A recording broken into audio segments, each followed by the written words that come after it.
Nos acompaña nuestro amigo y hermano, el comunicador Rafael Linares. Y vamos a comentar varios temas, pero vamos a empezar con este cortecito. Vamos a poner este videito controversial.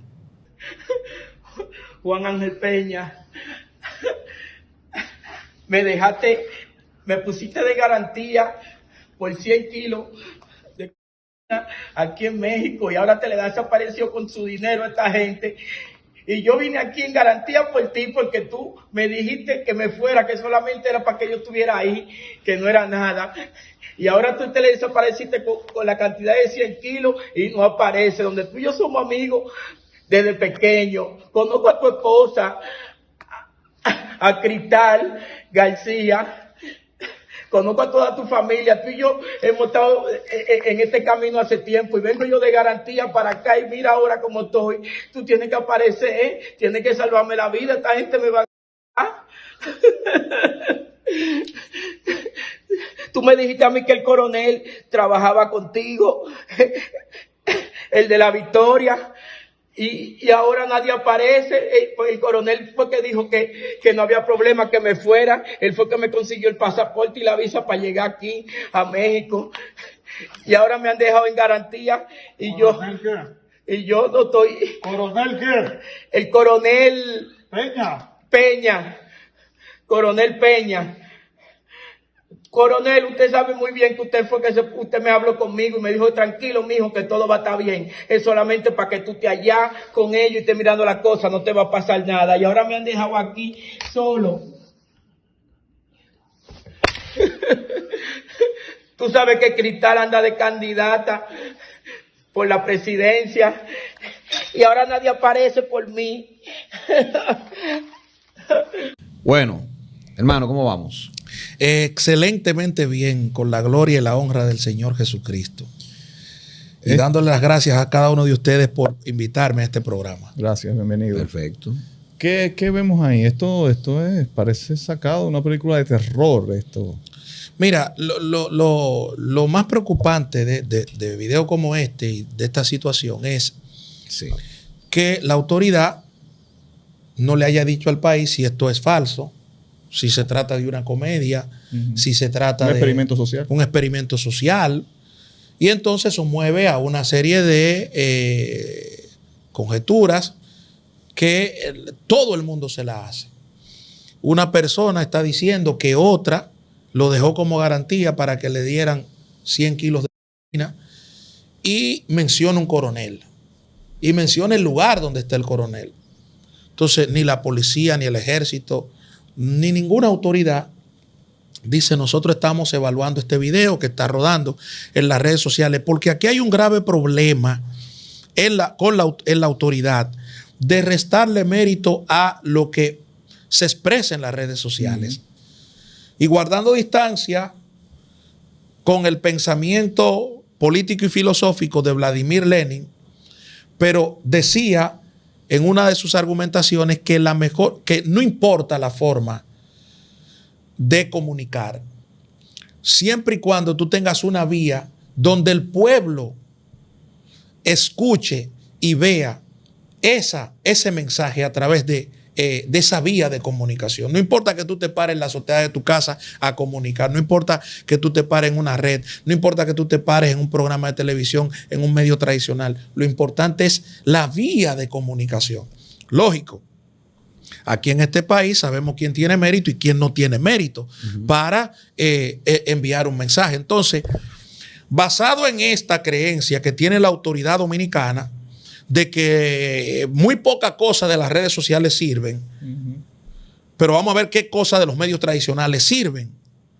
Entonces, basado en esta creencia, videos como esos, que lo único que hacen es promover violencia y que la gente se haga preguntas, nadie lo toma en cuenta.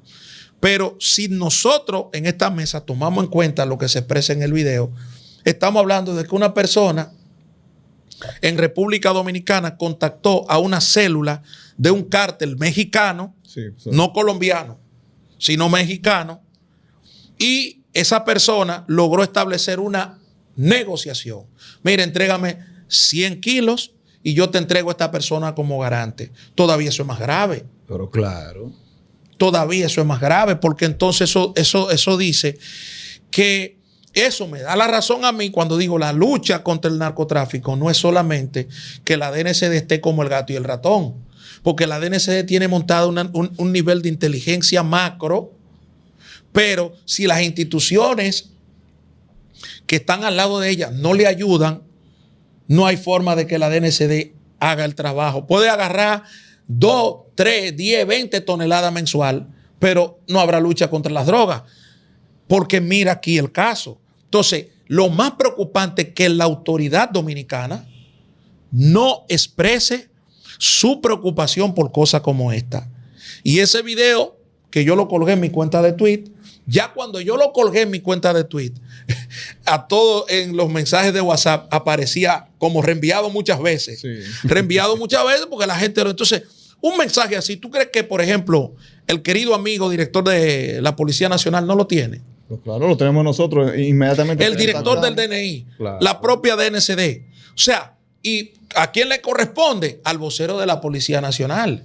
Decir, miren, nosotros estamos evaluando este video y en las próximas horas o en los próximos días estaremos dándole información a la población. Cuando viene a ver un video falso, es un tipo que quiere hacer una...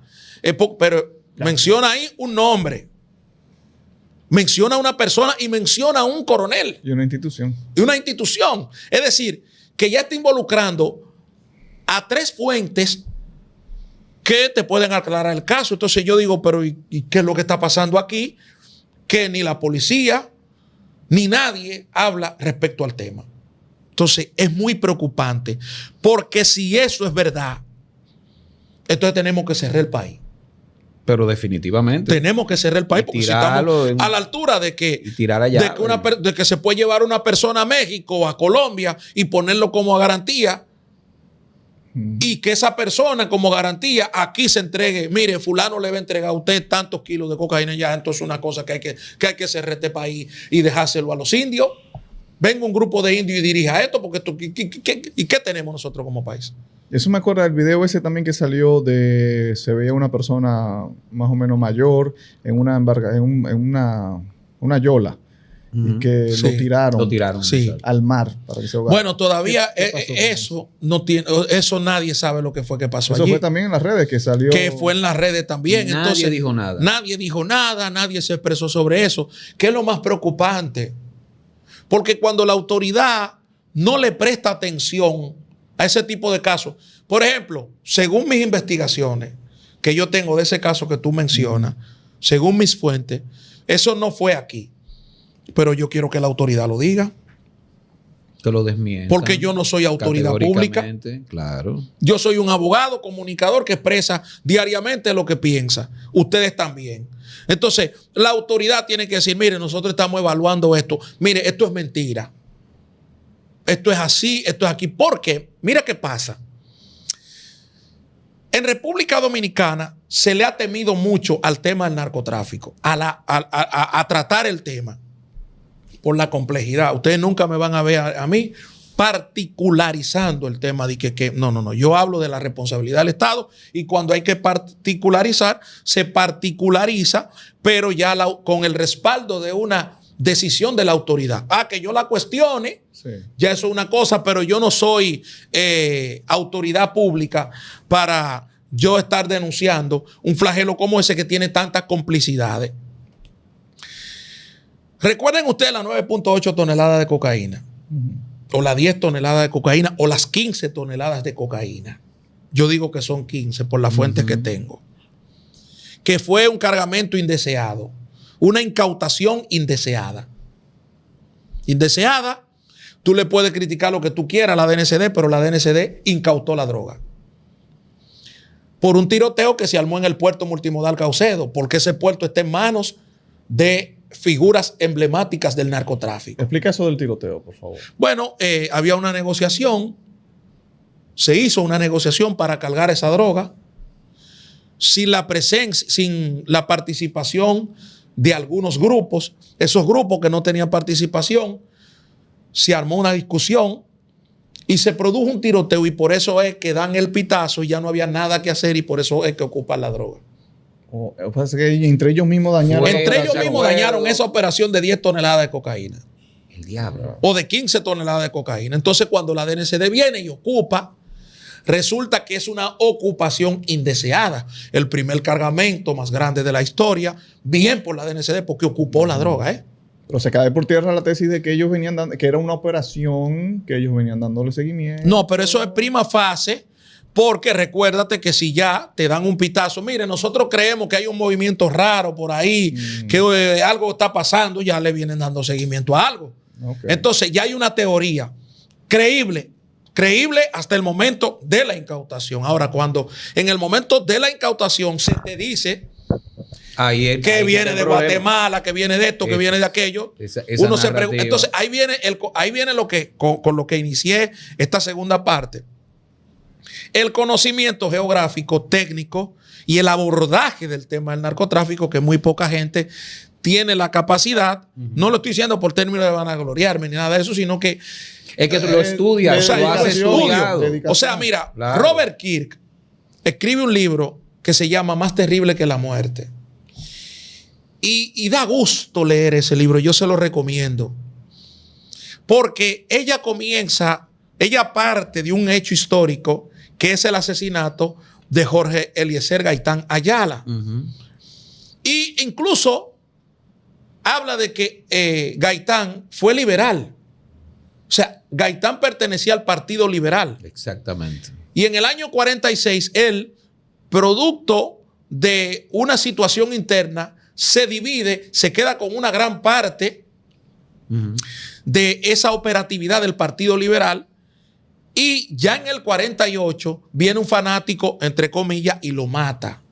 Y eso desencadena esa lucha entre grupos armados. ¿Por qué luchan esos grupos permanentemente? Que es un reflejo y es una decisión de esa lucha primaria entre liberales y conservadores. Entonces, los liberales y conservadores se fueron a luchar por los territorios colombianos, pero cada uno necesitaba un ejército armado. Y con ese ejército armado, necesitando ese ejército armado, es que surgen las FARC por un lado y los paramilitares por otro. Los paramilitares surgen para combatir a las FARC. Pero cuando los dos grupos armados tienen la necesidad del dinero, de la comida, de esto, de aquello, tienen que acudir a transacciones. A transacciones que no necesariamente son lícitas, sino que son ilícitas. Como por ejemplo el secuestro, el trasiego de drogas y el control del territorio para el cobro del peaje. Entonces, ¿qué pasa? Surge, no es fortuito de que en Colombia el control del territorio lo tenían los pudientes. Cuando hablo de los pudientes, lo tenían los que manejaban el dinero, los grandes cárteles de las drogas. Los grandes cárteles que no eran cartel de Medellín, cartel de Cali, eran familias que se disputaban el territorio. Los Herrera, por ejemplo, Benjamín Herrera Zuleta en los 60, tío de Elmer Herrera Butriago, Pacho Herrera, que es un lugarteniente no, un hombre armado, un hombre fuerte de los Rodríguez Orejuela. Pero en el otro lado estaban los 8A con Pablo Escobar. O sea, fíjate que eran grandes familias disputando. Ya existía, lógicamente, esos grupos de izquierda, pero eran financiados prácticamente por la labor de esos grandes cárteles. Sí, un feudo. O sea, eran los cárteles. Cuando Estados Unidos se mete en Colombia con diferentes planes, comienza a actuar de forma radical en Colombia contra esas organizaciones. Entonces, cada quien se dispersan esos grupos y se sigue la lucha por el territorio, pero ya no lo siguen ni los liberales ni conservadores, sino que ahora lo siguen las bandas criminales con el apoyo de los liberales y conservadores. O sea, ya fue como un desprendimiento por la sanción que propiciaba Estados Unidos. Entonces, cuando Petro salta y dice que esa 9.8 toneladas de cocaína. Salieron del Catatumbo. Del Catatumbo. Cuéntame, ¿qué significa? O sea, aquí nadie analizó el tema del Catatumbo. Exacto. O sea, el Catatumbo es una tierra perdida. Tierra de nadie. Volvemos al control del territorio. ¿Quiénes se disputan ese control del territorio? ¿Y qué significa el Catatumbo hoy para Latinoamérica y el Caribe? Recuerden ustedes que el Pacífico, eso siempre yo lo digo cuando me toca abordar este tema, el Pacífico fue una tierra en los 90, un océano en los 90, que todas sus costas sirvieron de trasiego de drogas en gran cantidad. Pero volvemos a los Estados Unidos, a la Europol, con la persecución directa, tenaz contra esas organizaciones, tanto en México como en Centroamérica y en el Caribe y en Colombia. Esa mercancía o ese trasiego de mercancías se traslada. Sí, por la sobrevigilación. Por la sobrevigilancia. Del Pacífico. Y tú tienes que agregarle a eso a Venezuela. Venezuela ya tiene casi 20 años en manos de 25. Militares, 25 años Exacto. en manos de militares, delincuentes y una serie de cosas que ya eso ha creado una estructura afianzada a favor del narcotráfico. Entonces el Catatumbo es una de las subregiones del departamento de Santander que hace frontera con Colombia. Con Colombia y Venezuela. Exacto. Control de los soles y control de los grupos armados. Ahí hay una disputa, una subdisputa en Colombia, que el cartel de los soles está unificado en Venezuela con las autoridades y todo lo que tú quieras, pero aquí hay una división por el territorio. La FARC o los disidentes de la FARC con los disidentes del el Ejército de Liberación Nacional y otros grupos. Sí, sí. Y otros grupos que, si tú te pones a pensar, el Ejército de Liberación Nacional y el Clan del Golfo, que también tiene participación ahí, el Clan del Golfo es una ramificación de lo que eran las Autodefensas Unidas de Colombia y Córdoba, con Carlos Castaño, Fidel Castaño. Fidel va a morir en el 94, pero Vicente y Carlos, uno va a morir en el 2004 y otro va a morir en el 2008. Pero esa ramificación se reunifica y se crea el Clan del Golfo con Otoniel Úsuga, el Clan Úsuga. Hay muchos extraditados de ellos, pero eso sigue presente en la región del Catatumbo. Es decir, eso es terreno de nadie. Y de ahí dice Petro que surge la droga que llegó a República Dominicana. Las 10, 15 toneladas de cocaína que fueron montadas en Caucedo. Y yo me fajaba a preguntarme, digo, pero es que eso no es un problema solamente de DNCD. Eso tiene que ser un problema de toda la autoridad. Armada Dominicana, DNCD, DNI, que tiene una gran participación. Aduanas. Toda autoridad portuaria dominicana. O sea, todo ese conjunto tiene que unificarse. Yo siempre he abordado, de hecho en mi libro, que lo estoy casi terminando, de que aquí debe existir una institución que aborde, que acoja todas estas instituciones para coordinar las acciones del narcotráfico, porque tú no puedes tener DNI por un lado, DNCD por otro lado, Marina de Guerra, Armada Dominicana por otro lado, Policía por otro lado, porque se eliminó el DICAM, pero ahora el DICRIN es que combate el microtráfico. O el Consejo Nacional de Drogas, que decide otra cosa, o sea, que no opera, pero está ahí, lo que digo. Es una entelequia ahora mismo, pero está ahí. Atomizado funciona. Mira, eso, exactamente. Exacto. Sí, porque o sea, esto no es cuestión de que el general está celoso de este general. No, mira, yo dije aquí cuando el presidente de la República eliminó el DICAN, que era un mal necesario. Ahora, el DICAN lo que tenía era que modificarse. Porque déjame decirte, todas las instituciones de este país necesitan una persona con un temple fuerte y un apoyo de un presidente de la República. O sea, si tú tienes un general combatiéndote el microtráfico, un grupo de generales combatiéndote el microtráfico, una junta de generales combatiéndote el microtráfico, en este país los hechos de violencia, criminalidad y delincuencia tuvieran bajitos. Porque ¿qué es lo que te provoca en los barrios? Yo siempre analizo este tema y llego al final, o sea, llego a la propuesta. ¿Qué es lo que te provoca la violencia en los barrios? Bueno, las drogas. Las drogas. Claro. O sea, en todos los hechos de violencia, tú tienes la presencia de drogas narcóticas. algunas y otras drogas, las permitidas, por ejemplo, el ron, el alcohol, Claro, esas cosas. claro, Pero siempre de las forma narcóticas directa. como tal, tú las tienes presentes. Entonces, ¿qué significa esto? Bueno, que tenemos que comenzar a analizar el tema desde el consumo de drogas de nuestra población dominicana. O sea, es mentira que aquí se mueven puntos móviles, que hay puntos móviles cuando hay grandes conciertos. No. En Pero todo claro el país. que sí. O sea, y es culpa de los que preparan el concierto. No, ellos convocan gente, pero en las esquinas de esos conciertos tienes puntos móviles.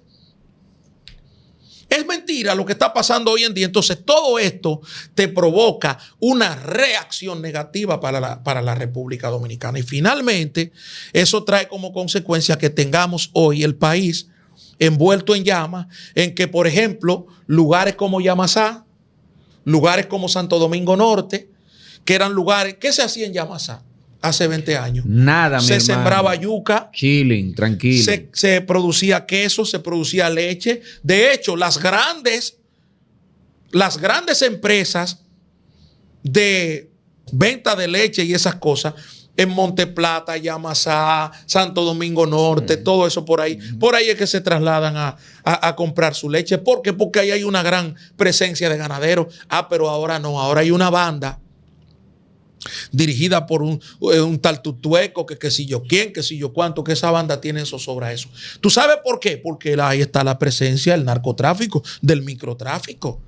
Entonces, la responsabilidad político-partidaria, que tampoco coja los casos para esconderlo, porque duramos un mes esperando la decisión del Ministerio Público y la decisión de todo el mundo como esto. Entonces, no te sorprenda que aparezca un tipo vendado diciéndole a su amigo que a él lo presentaron como carnada en una garantía por 100 kilos de cocaína, porque la autoridad no se ha respetado, no se respeta. Entonces, todo esto del análisis del conflicto armado, lo que lleva es a que cuando Petro dice esa droga es del Catatumbo, dice también tenemos la presencia en la República Dominicana de esos grupos criminales. Claro. Porque ya es Petro.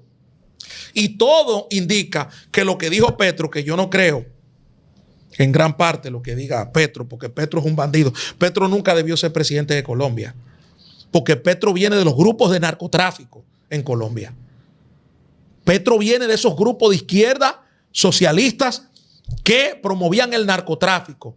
Y hay que recordarle a la juventud dominicana que Petro era miembro del M-19 cuando el M-19 buscó financiamiento con el cartel de Medellín para asaltar el Palacio de Justicia de Bogotá. Y ahí murieron innumerables magistrados. Los medios justifican. El fin justifica los medios. medios. Eso era para una lucha del M-19. Yeah. Ahora, ¿cuántas muertes provocó ese hecho que fue financiado por el cartel de Medellín en el año 1980, a finales de los años 80? Pero te voy a decir otra. ¿Cuántos candidatos presidenciales murieron en Colombia? Murió Pardo Real, Luis Carlos Galán Sarmiento, Carlos Pizarro León Gómez. O sea, toda esa estructura, toda esa muerte, y ni hablar del atentado contra el avión de Avianca, donde murieron varios norteamericanos, ni hablar de esas bombas y esas cosas que pusieron esos cárteles. Petro viene de ahí. A mí no me sorprende nada de lo que haga Petro, ni lo que diga Petro. Pero lo que dijo él, misteriosamente tiene razón. Porque él dice esa droga vinieron de los grupos del Catatumbo. ¿Quién buscó quién cabildió con Petro que él dijera eso? Yo no sé.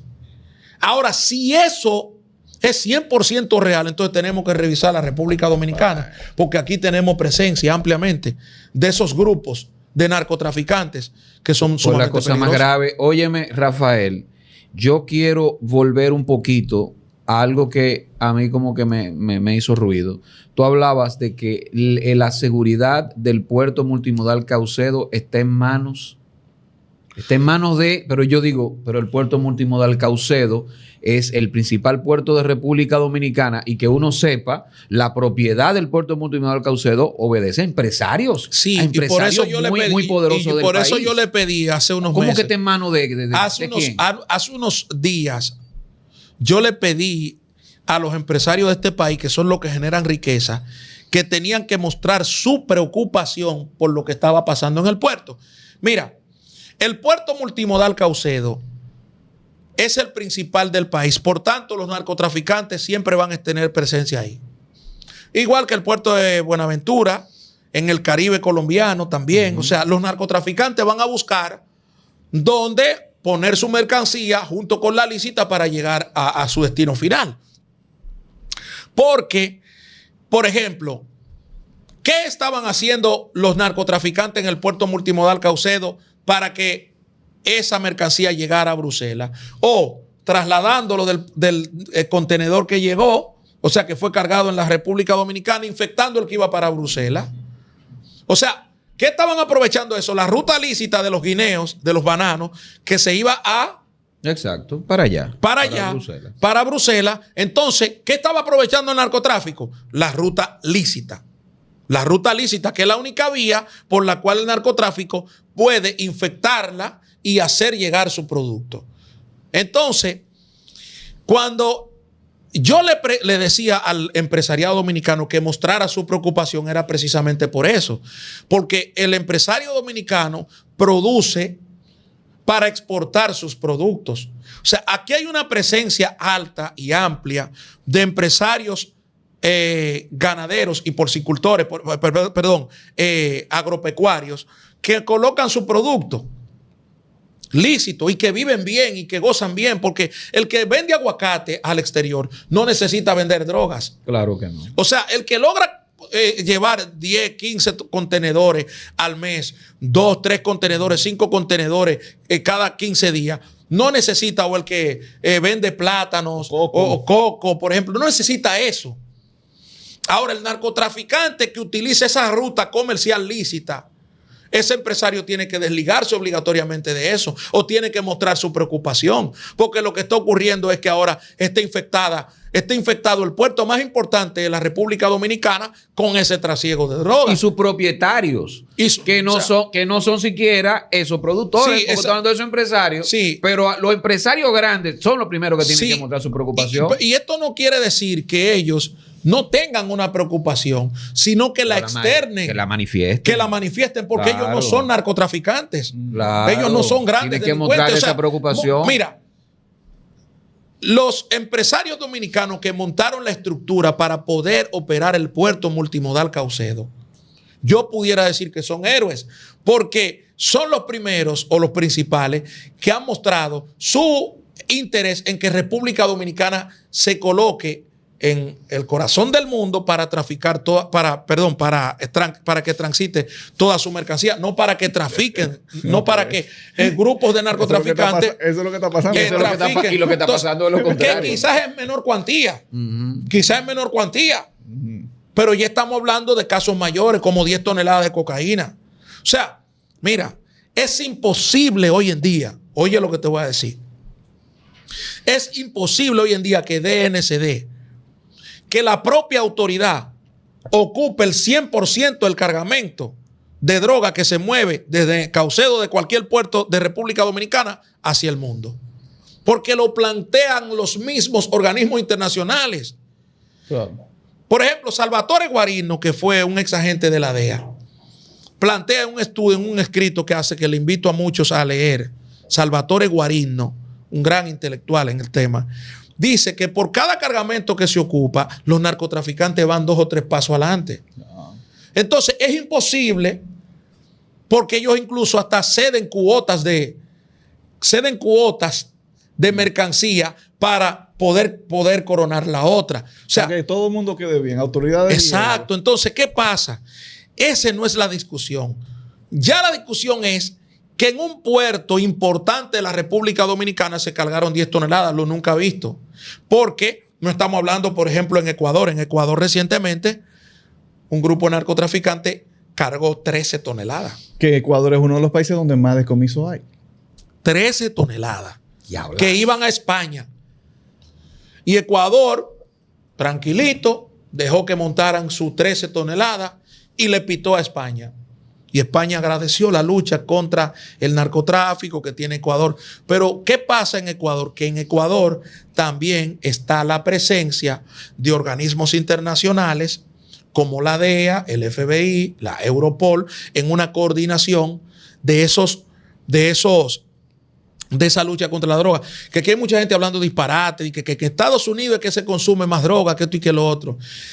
Sí, el 39% de la droga que se comercializa en el mundo la consume Estados Unidos, pero el 47% dispersamente, pero unificadamente el 47% lo consume Europa. O sea, Europa hoy es un mercado más apetecible que Estados Unidos. ¿Tú sabes por qué? Porque primero se paga en euros y segundo, se coloca la mercancía desde Sudamérica bajita, igual como se coloca en Estados Unidos. Ahora, en Estados Unidos hay un gobierno federal. Hay un gobierno federal, no solo, pero hay programas que yo conozco, muchos de esos programas, para salvar a millones de estadounidenses con el flagelo, por el uso del flagelo de las drogas. Hoy el fentanilo es una preocupación en Estados Unidos. La cocaína lo sigue siendo. Pero Estados Unidos tiene grandes programas para tratar de reinsertar a sus propios ciudadanos. Ahora, la pregunta es qué estamos haciendo nosotros para provocar una lentitud en todo eso. Claro, ¿no? O Y sea, además, para provocar un tema esencial en la lucha contra las drogas desde nuestros países. Que Estados Unidos consume mucho. Sí, Europa también. Pero tanto Estados Unidos, principalmente Estados Unidos, tiene grandes programas para tratar de salvar a mucha gente. Para tratar de salvar. Porque, mira, el nivel de estrés que tiene un estadounidense cuando va a un trabajo, cuando tiene que, por ejemplo, levantarse en esas temperaturas bajo 0 de grado permanentemente durante 9 meses. Esa violencia promovida desde los medios que está promoviendo en el mundo entero. Eso es una lucha constante que nos separan los programas. Y aparte de eso, es un país que se divide entre ayudas hacia otros países. Entonces, aquí ¿qué tenemos que hacer? Entender la mecánica de la lucha contra las drogas, que eso es lo que no tenemos presente ni tenemos en carpeta. Linares, tú estás estudiando esto desde hace mucho tiempo y puedes tener la referencia bastante clara. Trump fue presidente ya. Sí. Duró 4 años. Ahora nuevamente vuelve a ganar y mucha gente tiene la esperanza de que Trump va a resolver y va a combatir el problema de la droga. ¿Qué pasó en ese primer gobierno de Trump? O sea, ¿hubo algo diferente? Sí. Trump, por ejemplo. La diferencia fue, mira, porque, bueno, el Chapo cayó ¿cuándo? Fue ahora con Biden. Creo que fue ahora. El mayo cayó ahora con Biden. Okay, entonces, pero es que, por ejemplo, no se puede ver la lucha contra las drogas desde un presidente de la República. De Estados Unidos, por ejemplo. La DEA la crea Richard Nixon en el 73. La DEA es producto de esa reorganización de las oficinas que luchaban contra el narcotráfico en Estados Unidos y que muchas también tenían poca credibilidad, algunas tenían otras más aceptables, pero es Richard Nixon, mediante la administración de Richard Nixon, y la DEA es una gran institución en Latinoamérica y en el mundo.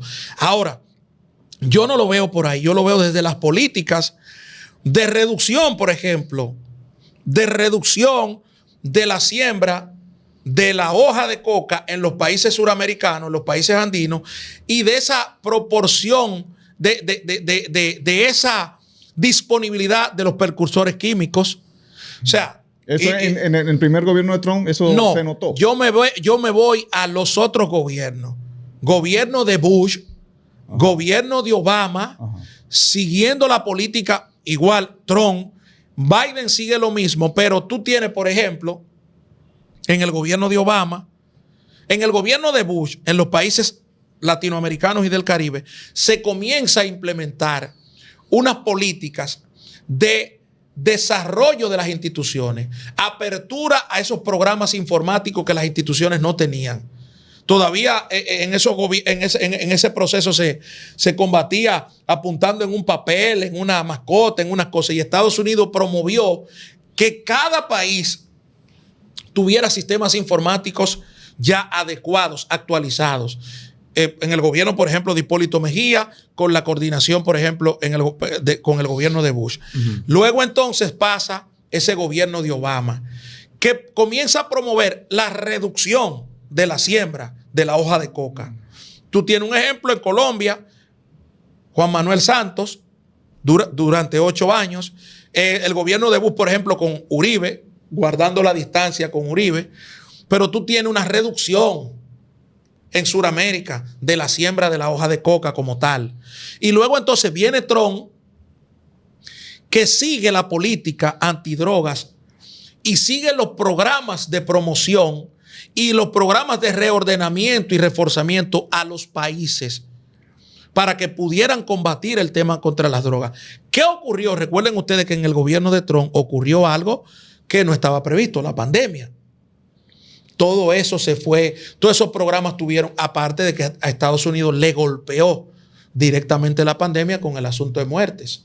Por eso surge todo este programa por parte de los demócratas para lograr repoblar en parte esa clase trabajadora que ahora también es combatida por Trump. O sea, es una lucha pero el gobierno o los gobiernos de Estados Unidos, conjuntamente con los de Latinoamérica, hay otros que se han salido del hueco. Por ejemplo, en Honduras tú tenías en Centroamérica tú tenías a Honduras, a Guatemala, tenías a esos países, Nicaragua, Venezuela, en Sudamérica, que no han estado en coordinación con el tablero